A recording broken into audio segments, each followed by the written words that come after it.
Cette quatrième fois, lorsque la police sonne à la porte de Sandra, ce n'est plus pour interroger Jack, mais pour l'arrêter. Bringing it back to Japan. Ego wakarimasen. Ego wakarimasen. Aji America Jin. Ego wakarimasen. Miyaji kasegu dollar. Bonjour, bienvenue dans Histoire raconte. Aujourd'hui, je vais vous raconter l'histoire de Sandra et de son fils Jack. Et comme on le fait d'habitude, prenez vos pop-corn, installez-vous bien et on y va. Le 11 juillet, jour d'anniversaire de Sandra, elle venait d'avoir 50 ans. Elle avait prévu avec son mari Sébastien organiser une grande fête. Mais ce n'est pas ce qu'elle fut. Ce 11 juillet, Sandra a plutôt assisté au procès de son fils Jack. Sandra et Sébastien se sont mariés à 25 ans. Ils ne voulaient pas avoir d'enfants immédiatement parce qu'ils voulaient poursuivre leur rêve. À 30 ans, les deux faisaient un revenu à 6 chiffres. C'est alors qu'ils se sont dit que c'est le bon moment d'avoir un enfant. Sandra n'a jamais imaginé que tomber enceinte serait difficile pour elle. Personne dans sa famille n'a jamais eu de difficulté à concevoir. Elle était en bonne santé. Mais pendant 3 ans, Sandra a essayé en vain. Quand elle célébrait ses 33 ans, Sandra et Sébastien ont décidé d'adopter. En permettant à un enfant d'avoir une famille, peut-être que la vie la récompenserait en lui donnant un enfant, se disait-elle. Après tous les tralala du processus d'adoption, Sandra et Sébastien ont accueilli Jack dans leur demeure. Il avait 6 ans. Il était un enfant plutôt calme. Les années sont passées, Jack a grandi. Il étudie à l'université et il travaille à temps partiel dans un bar. Il vit toujours avec ses parents. Un matin, Sandra était à la maison. C'était une journée ordinaire. Jack et son père sont absents. Sandra a reçu la visite de la police. La police voulait interroger Jack. Sandra était surprise. Jack n'a jamais eu de problème. C'est un garçon gentil. Pourquoi la police voulait l'interroger? Terry Wilson, une jeune fille de 19 ans, a disparu depuis 3 jours. Terry et ses amis sont sortis un samedi soir. Elles sont allées dans des bars avec des fausses pièces d'identité. À un moment donné dans la soirée, ses amis ne savaient plus où était Terry. Les amis ne se sont pas inquiétés parce que cela est arrivé plusieurs fois déjà.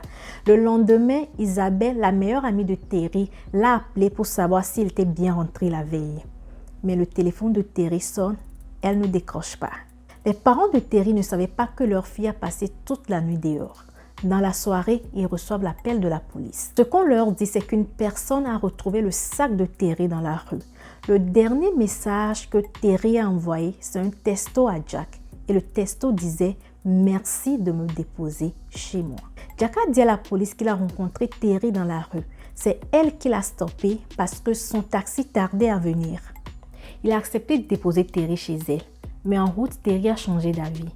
Jack l'a laissé devant une boutique qui était toujours ouverte et les deux se sont échangés leurs numéros.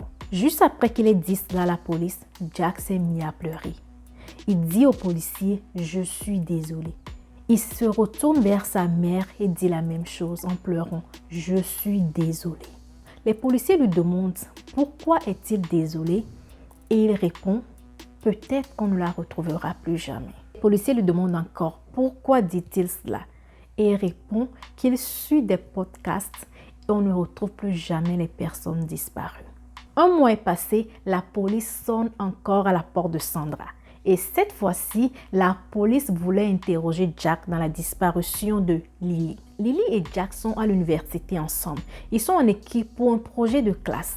Ce samedi de sa disparition, elle et Jack se sont retrouvés pour travailler sur leur projet. Et depuis, Lily n'est plus rentrée. Jack dit à la police qu'ils ont fini leur projet à 14h. Ils sont allés prendre un verre ensemble et ils se sont séparés à 17h. Et pour cette deuxième fois encore, Jack s'est mis à pleurer. Et il dit « Je suis désolé ». Ça fait la deuxième fois que Jack est le dernier à avoir vu une personne qui a disparu. Sandra et Sébastien ne savaient pas quoi penser de toute cette histoire. Sandra, elle disait que c'est juste une coïncidence. La police sonne une 3e fois à la porte de Sandra. Et cette fois-ci, la police voulait interroger Jack sur la disparition de Sophie. Dans les vidéos de surveillance d'une station d'essence, on voit Sophie monter dans la voiture de Jack la nuit. Pourquoi la nuit?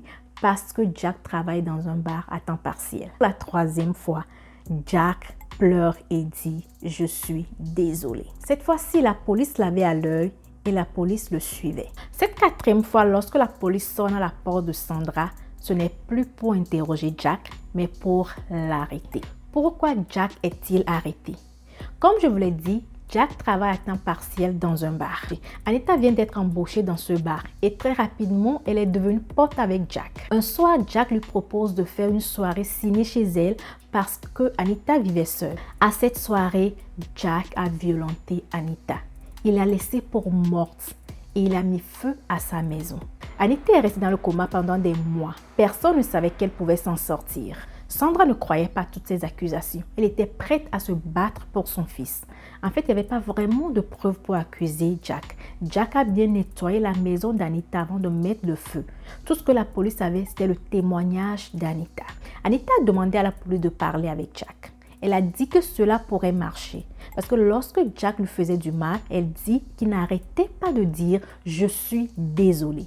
Étrangement, cela a marché. Anita pleurait. Elle avait du mal à parler. Elle racontait à Jack la douleur qu'elle avait dans son corps.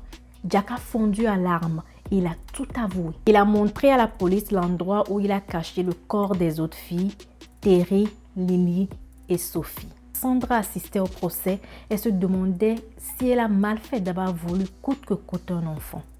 Elle se demandait si c'est elle qui a donné une mauvaise éducation à Jack. Quelle erreur a-t-elle commise? Alors dites-moi, que pensez-vous de cette histoire?